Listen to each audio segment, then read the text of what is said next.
Why does your scanner show the P0641 engine code? What does it mean?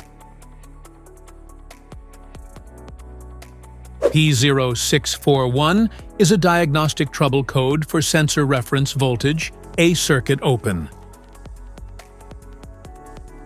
P0641 engine code indicates that PCM has detected very specific voltage problem within the 5-volt reference circuit, which can indicate an issue within the overall electronic system. Under this circumstance, short-distance driving is permitted, but your vehicle should be repaired as soon as possible. So what causes this imbalance here are the most common culprits. This error could be caused by these possible faults in your car.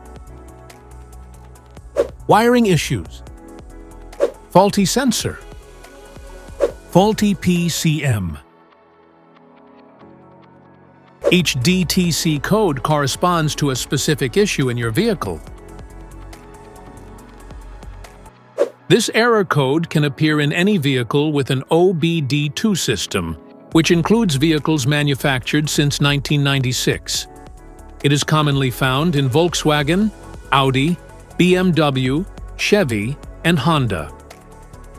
If you want to fix this error code, let us know in the comments section. We will definitely make the video on your demand. If you like this video, don't forget to subscribe to our channel. Thanks for watching.